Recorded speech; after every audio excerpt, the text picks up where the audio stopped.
It's truly a special announcement that we get to make today regarding a change in the way that not only we are opening government up, but a way that we're streamlining our city processes to cut the red tape.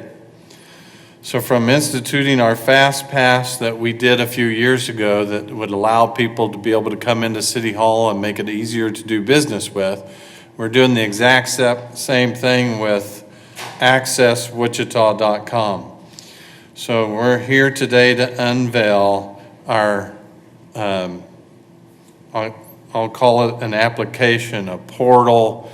These folks will explain it better here in a minute, but Access Wichita gives residents access to city information, city services, and allows them to report non-emergency issues, certainly quicker, easier, that will get those issues addressed in a very quick fashion. You can do it on your phone, on your tablet, on your desktop. The tool will take place of the Wichita Report app that did exist before this new app.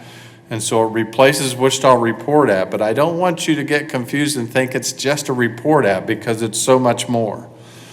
So most of the time in the past, if you would report like a pothole and you'd use the app to do it, that pothole would get fixed in less than 24 hours.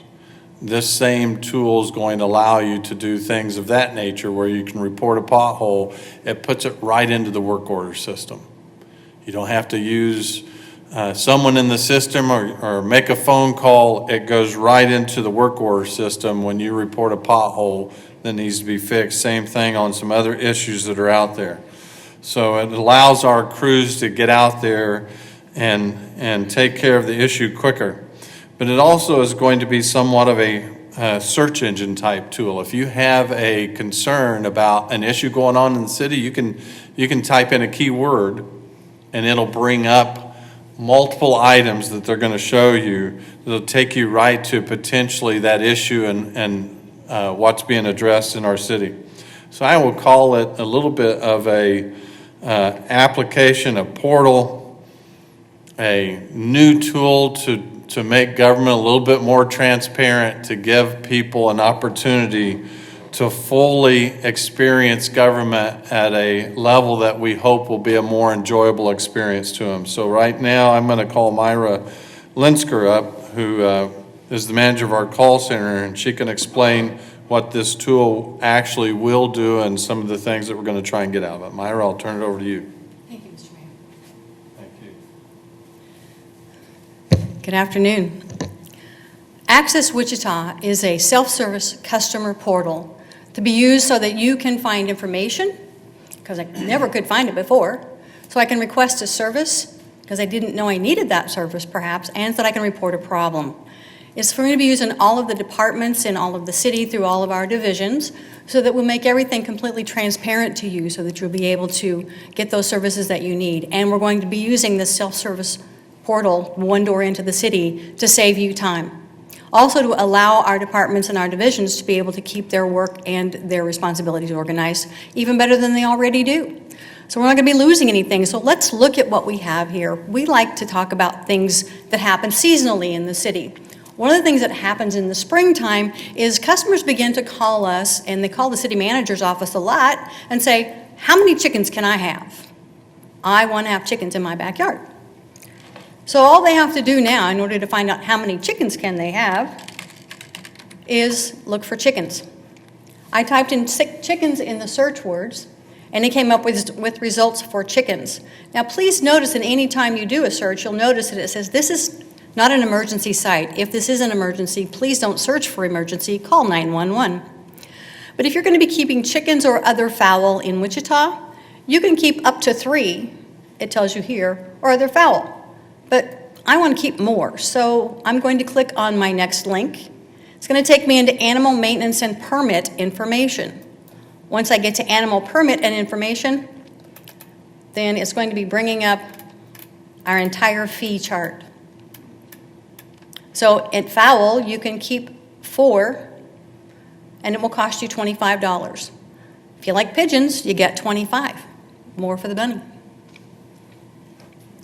So you can search those kind of things, but perhaps I don't really want to know about chickens, but I did want to hear that there was something about the chicken going on in City Hall. So I couldn't find it yet. So I'm going to go down here and I'm going to look on the city website, wichita.gov. I'm going to look for chickens. And when I go to that search, I begin to find things that have gone before council that there are ordinances for. And perhaps I'm going to be looking for an ordinance that has to do with some business that came into the city that was associated with the word chicken. Perhaps I'm going to be looking for chicken coops that have something to do with the fire department. So you'll be able to link to all of the wichita.gov information through Access Wichita. And you'll be able to do it by single word search. Are there any questions? Another common thing we look for is graffiti. We get a lot of calls about graffiti in the city. I've got to go back to my site. We're done with chickens. Now I want to talk about graffiti. Not all graffiti is born equally. In our graffiti article, we have the different kinds of graffiti that are taken care of by the different teams within our Public Works and Utilities Department. There's graffiti on public property, there's graffiti on private property, there's graffiti in the park, and then there's also graffiti on public artwork. So if I want to ask for service and I want to request or report a problem, I click on the link again. And now I can go to that location. Let's say, for example, I want to report some graffiti right here.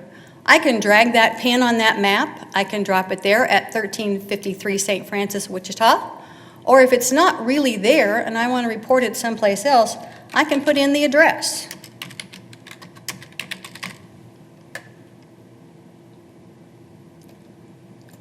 If I typed it right, it would work better.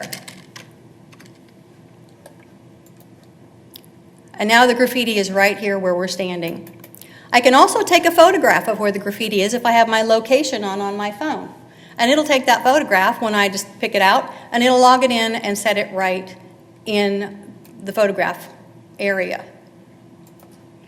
I can also describe my request. I'll need to describe it and say there's graffiti on the north wall. And since this is a test that I don't want them running the graffiti people out to take care of that graffiti right now, we'll put it in as a test. And now I want to be notified when that happens. And so I put in my phone number, I've asked them to text me, I've put my name in, and now they're going to do my favorite thing, and that's figure out that I am not a robot.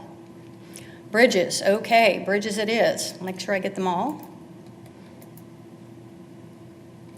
If I missed a bridge, it's not going to like me. Oh, I did good. So now it's submitting my request, and you can see that in just a matter of a second, I've got a ticket open. Ticket number 1910869. So now there's a ticket open.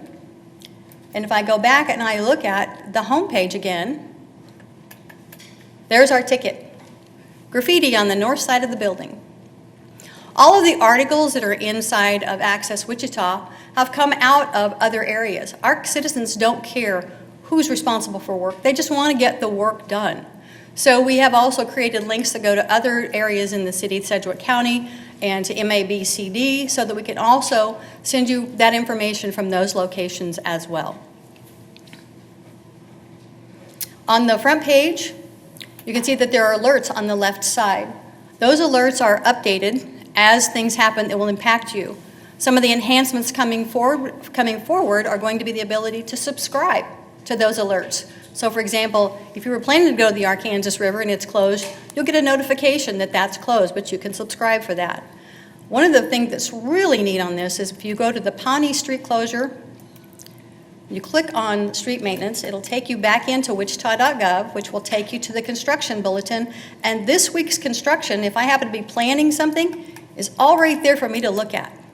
It's all brought out by District 1, 2, 3, goes through all of the districts to tell you where there might be street construction that you want to avoid. What if it's just temporary, like for a day, there's a marathon and they're closing streets off? Would that information be on there as well, or is it just for construction? I just looked at our knowledge-based coordinator, and yes. So the ability to put our articles in and put a timer on them. So if it's for one day, it'll go on, and the knowledge base coordinator will put that in there for a day, it'll time it off, and it'll go into archive the next day. It'll come right back out, so it'll be up to the moment. So like you were talking about the pothole, so will you get a note, reply that says, yes, we got your information, and then will you get one when the job has been completed, or the? If you have left your information, it will come back to you. You can also report anonymously if you don't want to have your information online. The other thing you can do is you can open up your own account. Now, mine's already open. You can see it says, Welcome Myra. It's My Access, and it shows a different picture, but that way you'll know that you're there. But you can see the requests that I've put in. I put one in this morning as an example, this one ending in 6-8, about there being sand washed over a bike path. And I also entered it as tests so they won't go and work it. But when I put that in, then it went to my phone and sent me back a text message that we've received your information, we've received your request, and we'll notify you when it's closed. You can see the status right now is open. The one we just put in for graffiti on the north wall was also, because I was logged in, also shows up on my list as well, on my request. So if I want to know if they got that graffiti or not, as soon as it's finished, they'll go in and mark that as closed. On the right side of the page, we're now in My Access. You also have the events and announcements. You carry the alerts and the events and announcements to the second page as well, or to your personal page. One of the things about your personal page is you will be able to see what the status is of your requests, where when you're on the home page, you won't be able to see the status of all of the requests. Home page just shows that they are there. As soon as they're closed, then they're taken off. They're closed and they disappear off the front page. If you just don't know what you want to look for, you can browse city information. And if you have nothing to do and you can't sleep at night, there are 516 articles in here that you can go and review, full of information, and it's growing every day. This website and portal and whatever you wish to call it was completely designed and developed by the internal folks here at the city. There's a lot of things that go on. The About Access right here, About Access Wichita, is a video recording to show you how to use the system, as well as our help pages also come with screen prints to show you how to move about in the system as well. Now, the mayor referred to the fact that it's available through your phone, through your tablet, or on your desktop. We have the way to load it onto your Android phone, and we have a way to load it onto your iOS iPhone. It's very simple. It's 2 clicks and it's on your phone. It's not an app, but it behaves like an app. It's going to take the place of the report app. When does that transfer take? We haven't set that yet to transfer them yet from we have all of the Wichita report information is in Access Wichita. We just haven't set the timeline yet to close Wichita report. But it'll be very shortly because we don't want duplicate effort. Right. So Mike, do you have any information on when we might disconnect the one? Now it's just a matter of when do we want to shut it off. Draw the line in the sand? Is there any way that for maybe a week we can redirect people from Wichita Report app to the new app? Robin?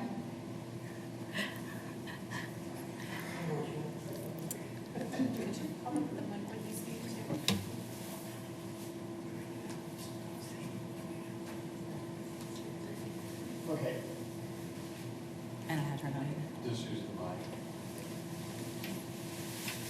So Mike made us CIO. We will, what we'll do is we'll do a transition. So yes, we can forward those. We want to make sure that we give people enough time that they understand that the new app's available before we shut off the old one. So through that transition period, when we feel comfortable in terms of they've had enough time to understand that this is available, then we'll reroute and then we'll shut down. So it should be, for most of our customers, it should be a seamless process. Do you have any idea how many people use this already in the city? Any numbers? This app or our previous app?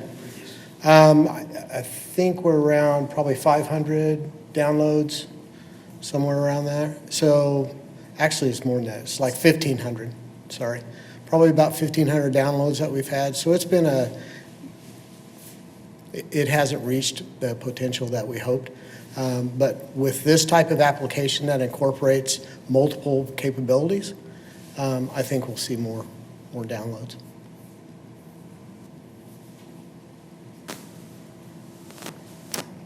Anything else for me? Anything else? I'm good if you're good. So, we'll see if we can stump the folks that came here. Is there any other questions that we can think of that? So again, let me reiterate, I agree with what Mike Maida said. We think that the report app never reached its potential.